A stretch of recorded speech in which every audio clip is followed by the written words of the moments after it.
Welcome back, Teh Tarik Hour. We are back again for another episode. As always, it's us, the two guys. So hi guys. Hi guys. I'm Azreen as always, and Ah Kit. Ah Kit here, back again after a week of crazy things happening in our world, in our country. I don't know about you lah. I saw the news recently about the debate about Malaysian. What makes a Malaysian Malay? A Malaysian a Malaysian. You got see this or not? What make Malaysian A Malaysian. in Malay? In Malaysia. Some people say you need to speak Bahasa Melayu in order to become Malaysian. Yeah, because some people cannot speak Bahasa, cannot get the IC, right? Yeah. You think that is good thing? But seriously lah, if let's say for Bahasa, you stay in Malaysia, definitely you have to speak Bahasa Malaysia. Right? Bahasa lah at least. You No, I don't think so. I disagree. You live in a country, you don't necessarily require the language in order to be accepted as a citizen. You know? But if let's say I agree. The people who live in Malaysia, you have to speak Bahasa at least with a few words. Yeah, you can order the food and do the daily usage. The daily usage. As last episodes, I mentioned in the education episodes one of my friend, even the kat pengenalan in Bahasa, they also don't understand what is the main. Then you holding the Malaysia IC is like. There needs to be a line between you just want to make fun of people who can't speak Bahasa, that is one thing. But to deny people of their constitutional right as a citizen, that's already too much, ma. Because in our constitution, then there is no saying that you cannot be Malaysian without speaking Bahasa. They encourage you to use Bahasa in formal events and all these things, but you shouldn't be denied your right as a Malaysian just because you don't speak Bahasa, ma.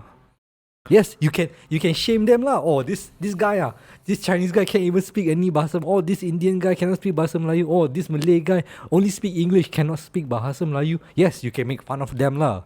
When you see that situation. But at the end of the day, you can't say oh, you cannot speak Bahasa, no passport. Like that. Oh, no IC. Like that. The identity, the Malaysian identity, because Malaysia, you can see Malaysia here, a lot of the families and a lot of people here, right? Yeah. Yeah, the identities for Malaysian to the foreign country of people. Hey, how come you Malaysian, you cannot speak a single word in Bahasa? Well, definitely is a very ridiculous. Identity is not purely on language, ma. Because some people would say that Malaysian identity means no drinking, no partying. Like that. I think Malaysia is quite stressful, Yeah, language also stressful and then some families and some bachelors or some single, we also want to find a shelter, also very suffer. Oh, interesting topic. Well, you are watching at home, maybe think, what's the topic for today? I mean, if you watch the video, you know the title, you see the topic already. But then you say, why is this guy talking about the language thing? Well, actually, it is an interesting subject actually, and maybe we want to talk about it in the future. On top of your comments on the last video on the education, we see your comments. We love it when people discuss. We just always say try to be respectful, and we try to take into account what you guys suggest. Someone suggests that we continue more on the education topic, which we might do in the future. Yes. But today's topic is an interesting topic because, as you say, Ah Kit, as a humans or as a people, we need a shelter. Human deserve shelter. Shelter is a basic right, right? Yes, the basic right. But in Malaysia, I think a lot of our homeless people, they cannot afford the house, especially in Kuala Lumpur. The housing pricing is damn high. But you can see out there, you can see a lot of condo but not occupied by people. But here's the thing, first, right? I want to clarify something about homelessness, okay? Some people would say, homelessness means the people on the street, right? Like that only, right? Let's be clear. Homelessness has different degree as well, okay?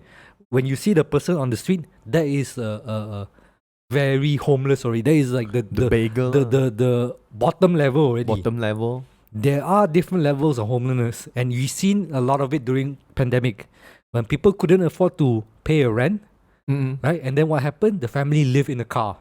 That is homelessness as well.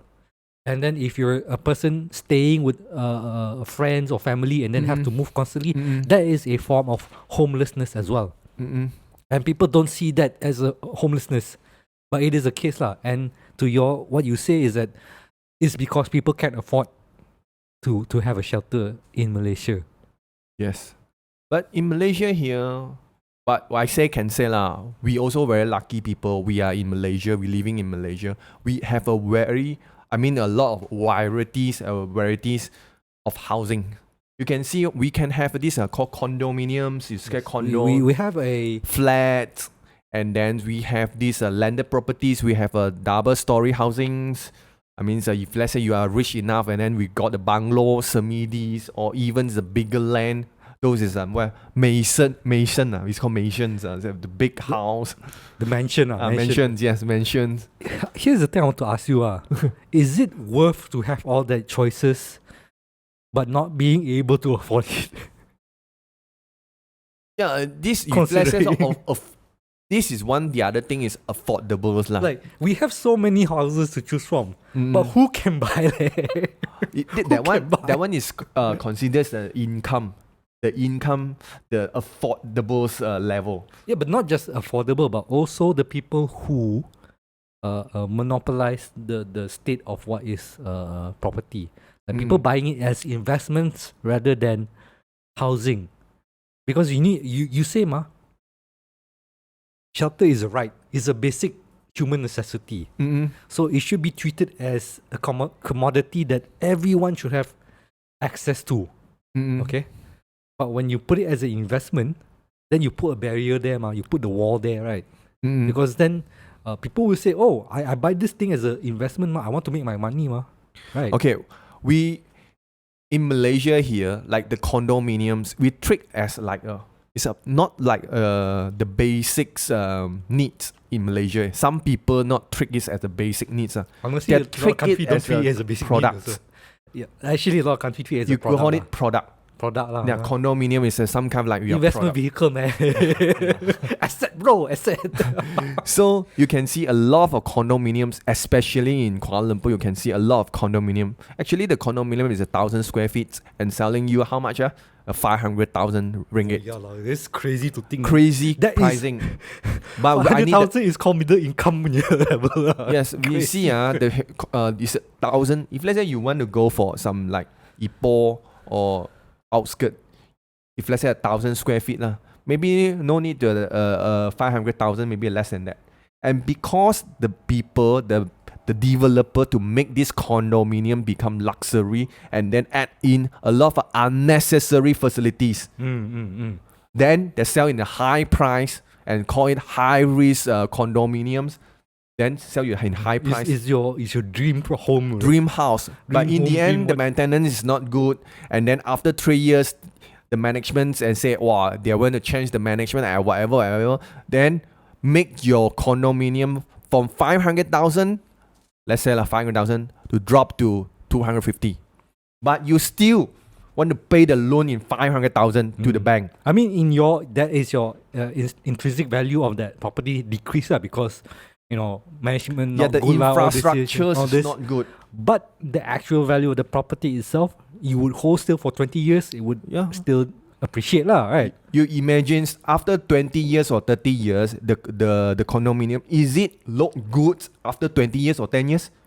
It devalues or increase the value? Honestly, I think it would value increase. Why? Because you at least manage to get a place. Some people who don't manage die, man, at that time.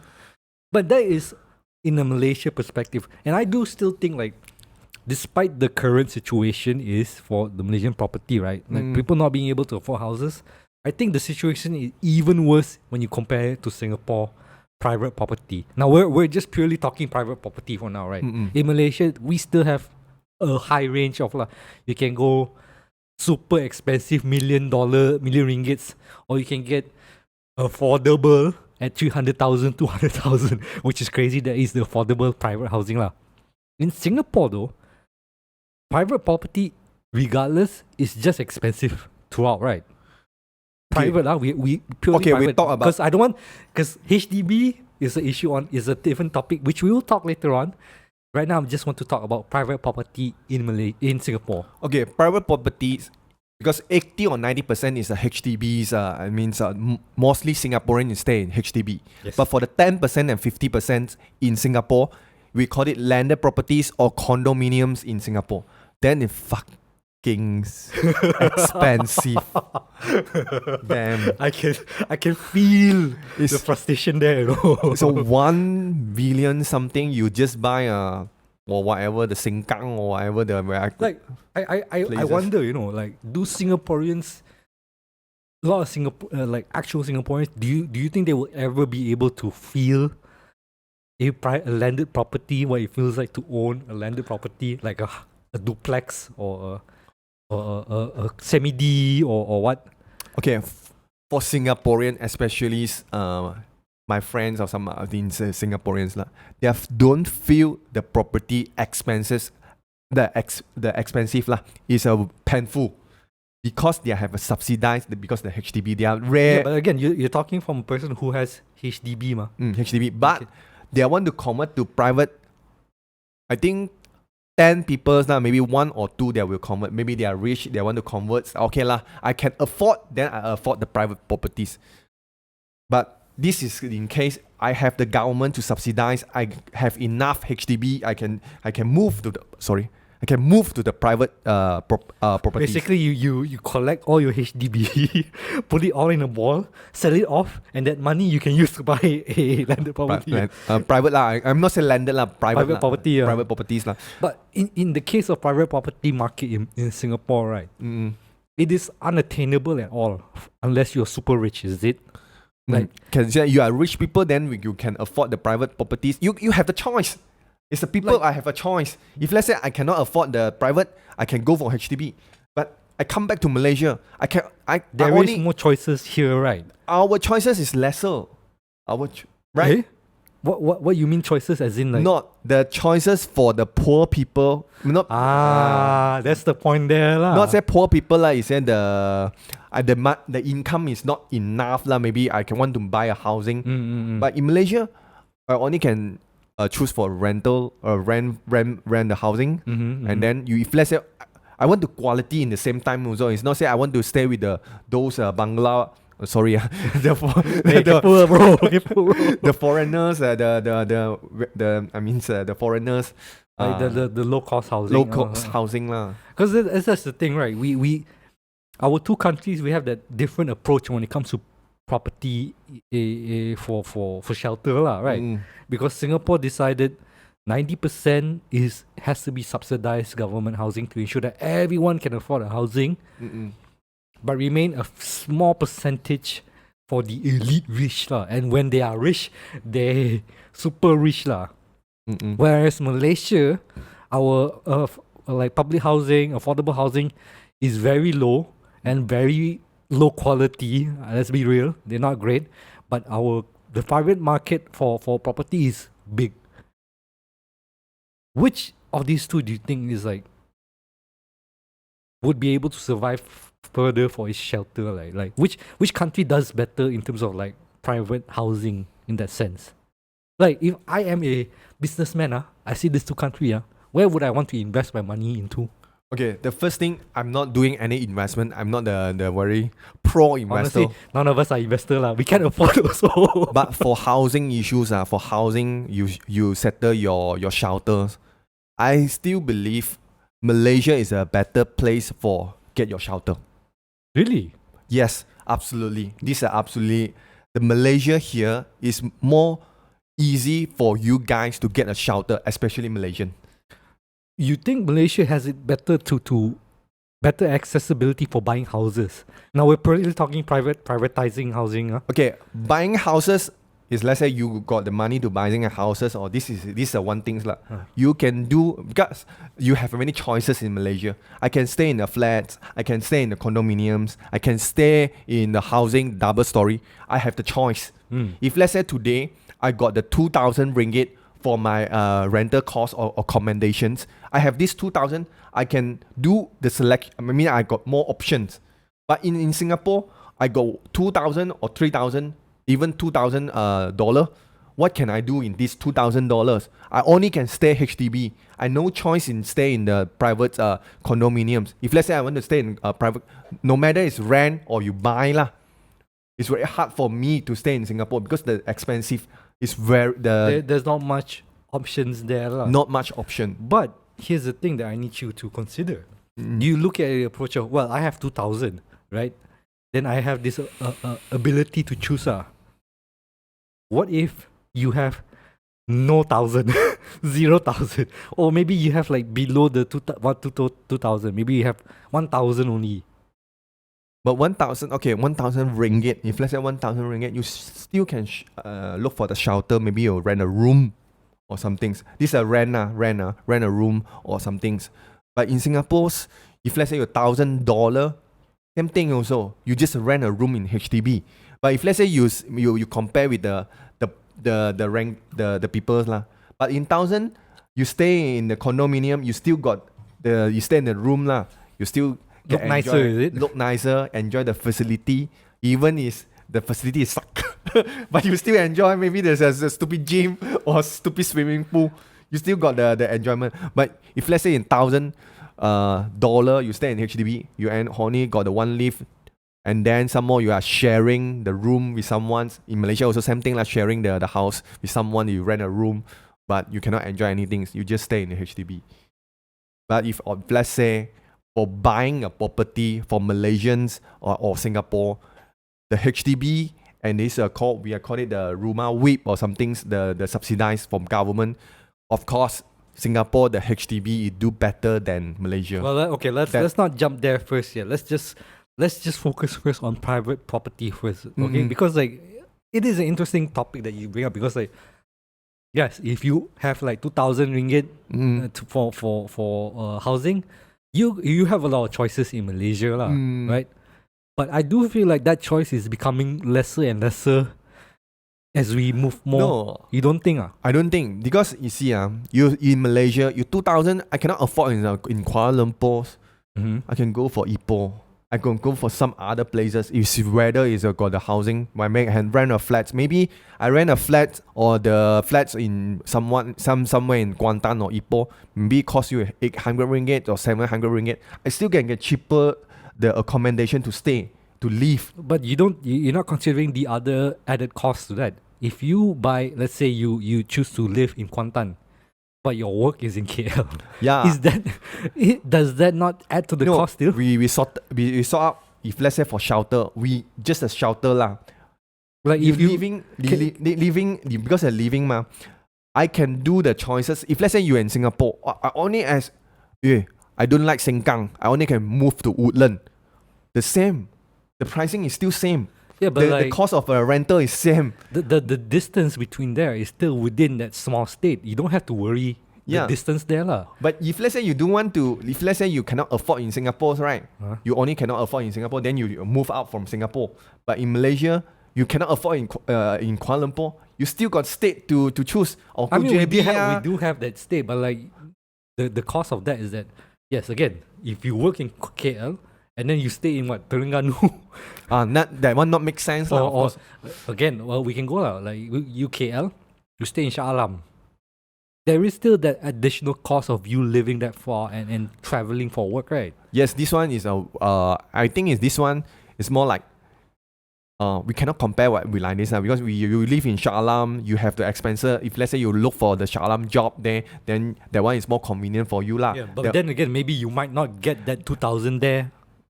Because you add in some other issues, man. Of course, I am being unfair there. I'm being unfair there by adding these other factors, lah. There are other factors if inside. we are purely saying that okay, if you just have 2,000 and you don't have to worry about where you work, yes, then of course there is the shelter. That makes sense. If that shelter affordability is better, lah. They're better. But that is too much of a narrow perspective when you compare to Singapore as well, right? Isn't it? Because yes, you have 1,000 Sing. But if you don't have to worry about staying in Singapore, you can just go stay at your home, also what? Yeah, some people do right, like that. Yes, like yes. that, right? Yeah, something like that. But in the end, who make the... But the cost of traveling there is Yeah. there, right? Yes. So I feel like, yes, if we just see the narrow view there, There's some things is like you stay in Seremban, you move to come to KL for work. It's some kind of like, I think, but in Seremban, yeah, you can get a cheaper house, but then you come to all the way from Seremban and stuck in the traffic jam maybe 3-4 hours. yes, This sacrifice. if you're looking purely at the cost, Just purely purely the at the cost to living and then the Malaysia shelters. has the edge there, in terms of, because the you more have the choice, choices, and then I can get maybe it's not high cost, then I can get the quality of the condo to stay in and live in Malaysia. But again, I feel like that is too simple of an approach to say, like, to answer the question of like, do Malaysians get the shelter as a right? Like, I think in Malaysia we are really very lucky. If let's say we compare with other countries like Hong Kong or Singapore or some other places like Tokyo, whatever places lah, we are very lucky. But in terms of Malaysian, the affordability. abilities to purchase a house, that one a different story, because our income Because is lower. when you say like that, right? Like buying a property in Japan, if you buy a house in the outskirts of Tokyo, if you're not staying in Tokyo, you buy a house in outside Tokyo, the houses can be quite affordable, and a lot of like expats like to go and buy Japanese old houses and just renovate and become a farmer there or something lah. But like in Malaysia itself, yes, we got the choices. You can go for semi-D in what, Kelantan or something, or you can go for a condo in KL. There are the choices. But being able to afford those places is a different story altogether, because as you said also, there is a rise of people in homelessness in Malaysia. And not just on the street, it's people staying in cars, not being able to afford stuff, and not being able to buy private property lah. It's, of course, again, we put the fact compared to Singapore, where no Singaporean can afford to buy a private property at all. We are still miles better in terms of choices lah. And because our Malaysian properties is a private properties, I think more than, I don't know how many percentage Malaysians people are staying in private property. I think majority is staying in private property, right? Because Majority. we have a very negative outlook on public housing. But I know it's very long time lah. My primary school times, that time one place is called Wang Sa Maju. I don't know whether you know the place is called Wang Sa Maju. The place is a lot of HDB and flats. They we not call it HDBs in Malaysia. It's called flats lah. Flats or PPR lah, basically. PPR. I think it's where the 19s they make it very good government housing the time lah. Okay, well, don't go too far into government housing yet. We will talk that in a bit. But like, to wrap up on our talk about the private property aspect here lah, in the sense that, okay, in private properties here, the thing is, I mean, it's the con lah. The rental is not high. con, you mean the negative, is it? Negative. In Yes. Malaysia. In Malaysia, if let's say you buy a condominiums, even you rent for you bought it in 500,000, you just rent maybe is a 2,000. Oh, Yeah, the investments. you're looking at it as a private property investor. you I thought, rental not high. You mean people pay quite high for rental? No, you see, the housing, actually, the people who are invest in the properties, it's not the one who are making money, in Malaysia. Who is the one the make money is the developers who are make money for condominiums lah. Especially. Okay, here's the thing. You're now looking at it as a The person product. who wants to own a product. Whereas I will go against it, saying like, if you look at that as a product and then you see that you're making a loss, why are you buying it as a product in the first place? Because housing is a shelter, right? But you're looking at it as a product. It's your own fault for looking at it that way, isn't it? You know, this is not wrong or right, because investor, and then But depend on your perspective. Why would you need to buy it as an investment? Okay, we have Malaysia lah, especially KL. You see, you agree our housings, especially the condominiums, are overcooked? Overcooked as in too many, is it? Yeah, too many. Yes. Private lah, private condominiums. Some is empty. It's only 20% is occupied for people, and 80% or 70% is empties. But the condominiums project is still going on. Okay, yeah. So who is the fault to agree and then give the approval for all the project going on, and not say, oh, I'm selling all this condominium occupied by people first, and then we are doing a new project. Who is the fault? But you have to understand that you want to say that, oh, it's the developer and the government fault for allowing this, right? Yeah, allowance is developed, and then against and against. The people haven't digest the market, the housing, but you are still push a new project, launch project. Okay, but like the say 70%, 80% empty lah. Why is it empty? Is it because people can't afford to buy, or is it because they can't afford to rent the place? Okay, the people is not say I think especially the people is not say stupid lah. Some people is already invest in the early, then in the end a lot of a project is going on, no people to invest. Some people is not invest. Well, maybe some new birds are going to invest. Also, the lesser and lesser the investor the investor pie will be lesser and lesser and lesser people to invest the properties. You can see nowadays you do the property agents or do the properties it's very hard also. You want to do the transactions or selling the new project, it's very hard. But you are selling some, maybe it's low cost, and then there's maybe some people need the shelter that I have no choice. Maybe but then there's a thing. You're looking at the profit motive there. Property agent looking at it as a profit motive, not as a shelter. If I'm a property agent, I go to you. I'm not thinking, oh, this guy, Ah Kit, he needs a house because without a house, he's homeless. No, I'm thinking to you, this guy want to buy. What is my commission? That is the thing. And then you this property agent will sell you this all property listing, and then you buy it in the view of it's an investment, because later then you can rent it and then get the money there lah, right? I think Malaysia here, especially the condominiums, all is some kind of like we make it as a product. We already packaged for people. How many facility we have? 24 facility, tier guard or whatever. This all the thing is in your package. We selling all the package, not just the home. The people say, how big the home, how the structure. People also maybe are not care. They care about the facilities lah. They care about this thing, the managements lah. Actually, it's like our old times, we just need a shelter. It's a flat, enough people to stay. Maybe it's a one family, 4 people can fit inside one housing. That one is a very considered is a one. I need just a shelter. But nowadays, people is look at I want to, and the enjoyment after work. I was so stressed. I want to go for swimming pool. Want to go for the gyms. These all the things that add on things. But in the end, your pocket also want to add on to give the money. What? Yeah, so then the blame ultimately lies on who? It's like you want to blame the person who buy the property, or want to blame the property developer who makes the property because there is a market. People keep buying. The people is keep buying. The people is saying, the people is still need this. One is supplies, one is demand. Supply, of course, the supply is because the market is demand like that. Malaysian also, I want to sell this thing and this thing and this thing. Then become the developer also doing the same thing also. The supply. What do you think would be the solution there? The solution is like solutions.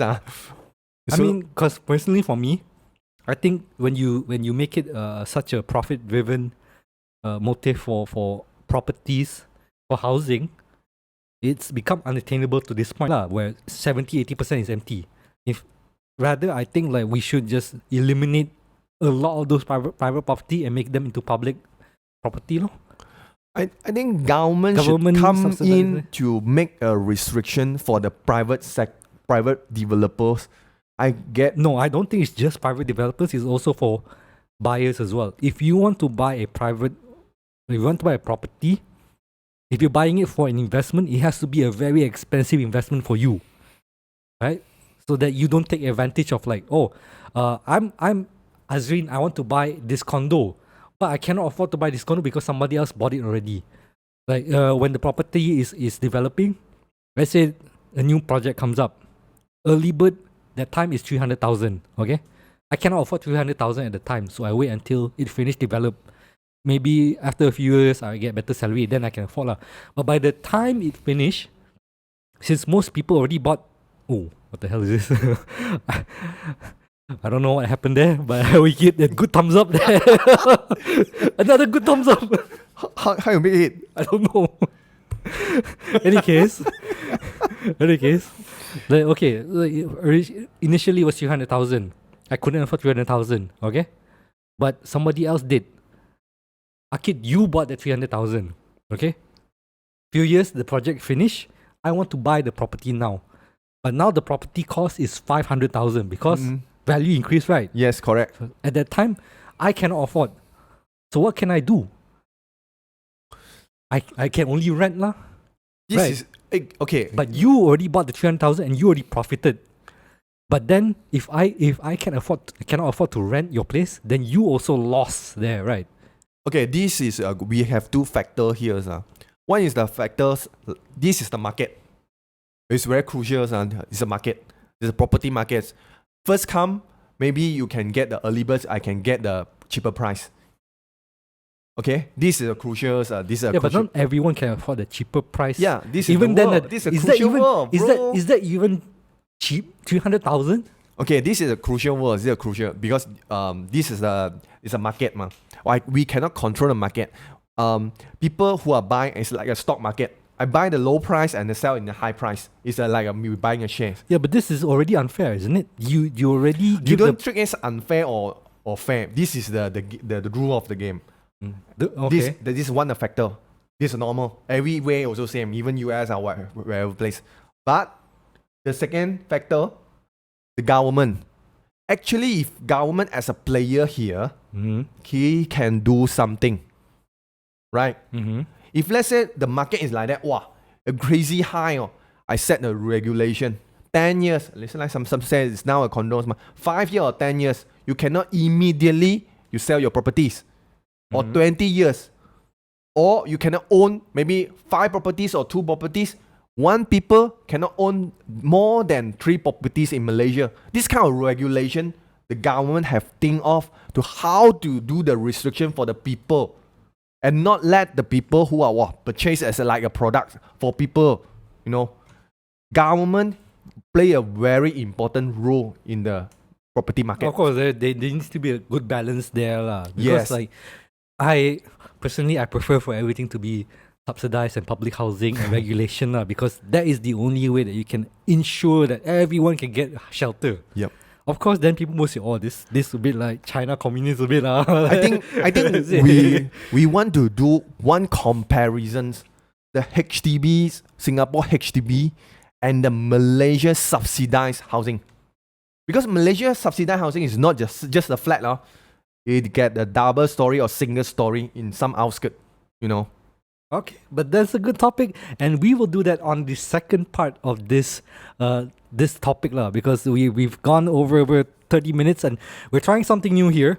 We want to split out the topics if it gets too long, and it seems like we're gonna go long into the topic because we want to talk about subsidized housing, Yes. HDB, and Malaysian Prima Whip. Rumah Whip and PPR. So we will do that on the next video. If you guys enjoy this, as always, give share, subscribe, subscribe, and everything, share, and watch then the notification. Maybe we will have some videos. Yes, Yeah, you put turn on the bell. Turn on the bell.